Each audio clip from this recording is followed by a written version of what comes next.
Hello, fellow human beings. Welcome back to another video. And today, I'm going to be doing a video on the good old-fashioned MP7. Now, the MP7, I actually have a little bit of history behind it. I did my research, don't worry. Not a stupid video where I actually kind of have a script. I'm not joking. No way. I actually did something and prepared for a video instead of pushing one right out of my ass. Anyways, what we're going to be doing is we're going to be making a video, of course, I already said, on the MP7. Now, let me just say this right now. Right now, I'm going to be making a video on the gun. Like, the actual, real gun, not this. This is an airsoft gun, don't worry, it's a replica of the MP7.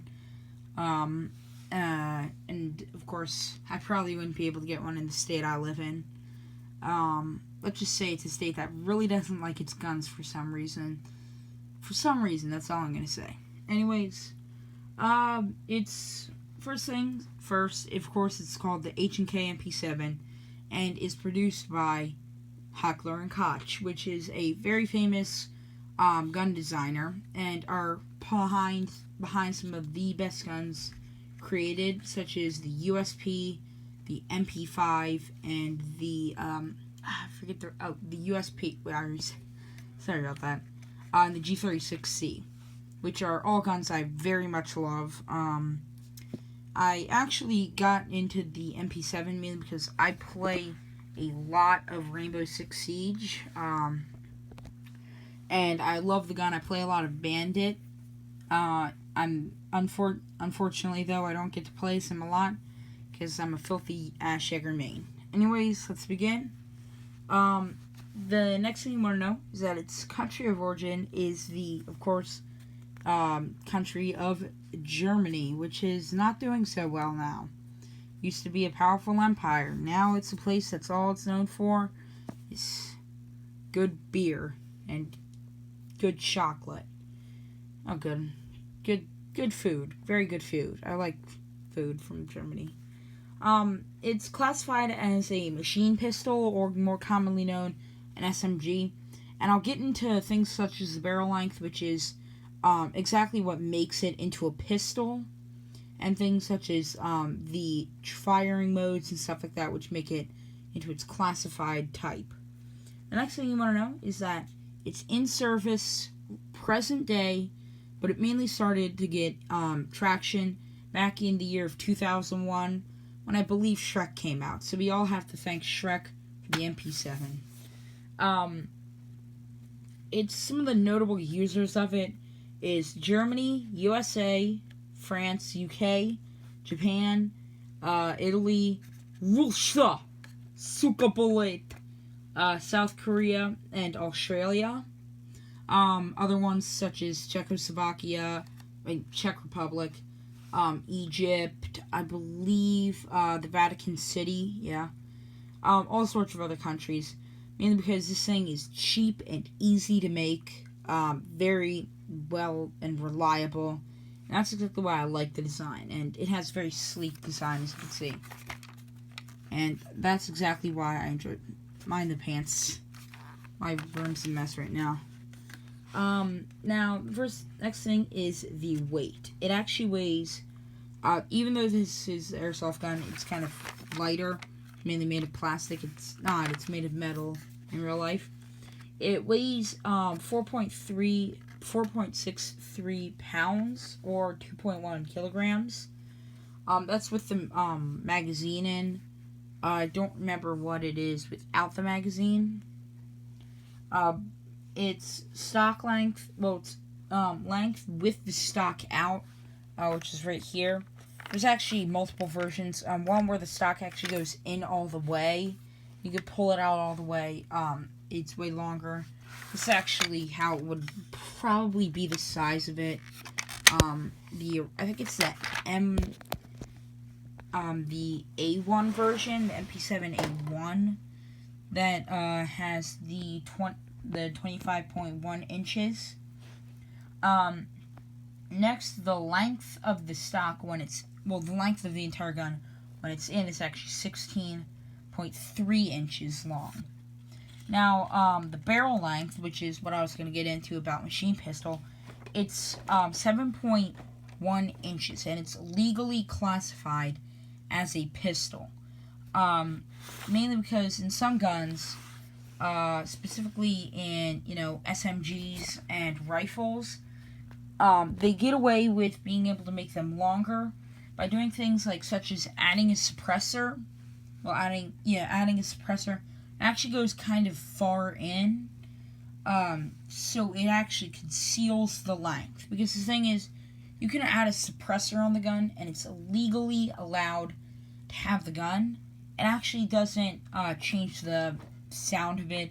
It still can be loud. You could put the suppressor on a AR-15, but it would still be legally classified as pistol. And this definitely is legally classified as pistol, mainly because of its barrel length. And it's classified as a machine pistol because of being able to go into automatic and semi-automatic.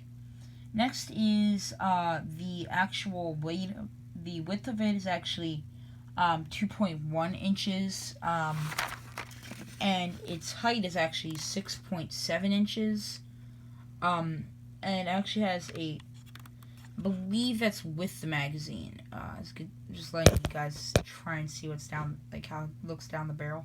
And that actually has a flip up sight. Let me go ahead and flip them up. I kind of like it down. So I'm trying to get it properly. Sorry about this. Here you go. Kind of aim backwards, back a little. Bang. Now, its cartridge is actually 4.6 by 30 millimeter. Not a 9 millimeter, actually. I believe it's a little bit bigger than the 9 millimeter and a little bit more powerful. Which is, I actually always thought it was the 9 millimeter cartridge, mainly because it's a kind of smaller gun, and most SMGs actually do use the 9 millimeter. Like I said, the most pistols and SMGs, such as the MP5 and USP, use this. A lot of pistols use it nowadays, mainly because it's such a common round. Actually, I always thought it was going to come down to the 45, which would be most common, the 45 ACP specifically. Its rate of fire is actually 950 RPM, which is very solid for an SMG or a rifle. But that's pretty much what you're expecting with a which is what you're expecting. You gotta be able to pump rounds out quickly, especially in a 9 millimeter. Because this is not very good at penetrating armor, which I'll get to in a second. And finally, the feed system. Let me just go ahead and attach this magazine just so you can kind of get a feel of what it's like. The magazine usually consists of a 20, 30, or 40 round detachable box magazine. However, in the state of Maryland, it's illegal to, well, in the state of Maryland, I believe, in California, and I believe in New York. Yeah, I think it's New York. Mainly more left-winged states. You cannot, in fact, have more than a 10-round magazine, which sucks if you like to shoot off weapons. And I live in one of those states where they banned it. And I'm kind of pissed off because I wish I could shoot this thing. I wish I could actually have a real MP7. I mean, real when I mean like full-length barrel, an actual full stock, to have an actual magazine. Probably go out to Texas. I mean, because nice place, because you can actually get into a tank. Now, a couple of things about it is it doesn't have the best armor penetrating capabilities. It's of course not going to be any 50 BMG, but it's not going to be a 22 long rifle. It's definitely a powerful round. I believe it's not as good as the 5.7. The 5.7 actually has a special round which some states are actually trying to ban because of its high capability of armor penetration. But that's exactly why I like this thing. It's not too powerful, yet it's just right. It's kind of like baby. It's kind of like what's that Free was saying? It's kind of like the soup that was just right, or the bed that was just right. It's perfect for its design. It's CQB almost, close quarters. It's a powerful weapon that can be deployed quickly, very small, compact, easily put together, and easily taken apart. Well, thanks for watching, guys. I've very appreciated all the support on the channel lately. I think we reached 18 subscribers. That's the most I've ever had on a YouTube channel. I mean, when I say it doesn't sound like a lot, but to me, it is a lot, and it's a great thing to have actual people who come back and watch my videos. I've actually been looking at my audience, and I believe it's mostly USA, Canada, and Australia, and I think some of the UK. So, that's mainly what I've been looking at. Like, I believe every single of those countries... No. I don't know if Canada uses the MP7. I don't know. Correct me if I'm wrong.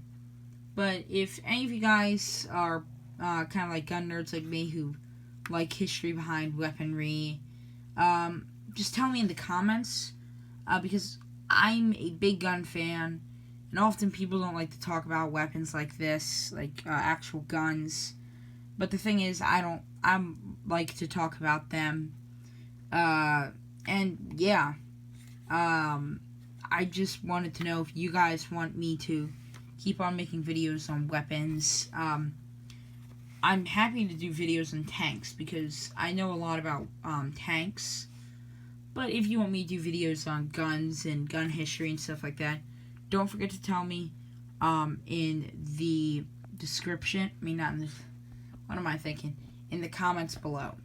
Probably actually going to leave a link to the gun in the description. It's about $50. But it seems like a very sturdy gun. Let's just say this right now. If you are going to get the thing, you're going to need some very powerful scissors, because the packaging on this thing is as sealed tight as Fort Knox. It's very powerful. Like, very, well, not very powerful. Yeah, the gun is, but it's very, very sealed. So, that's mainly what I want to say. Check in the link description below. I'm not sponsored by them. I'm just going to say that it's a very good gun. Yeah, and thanks for watching, guys. KC9 Cent. Peace out, boys.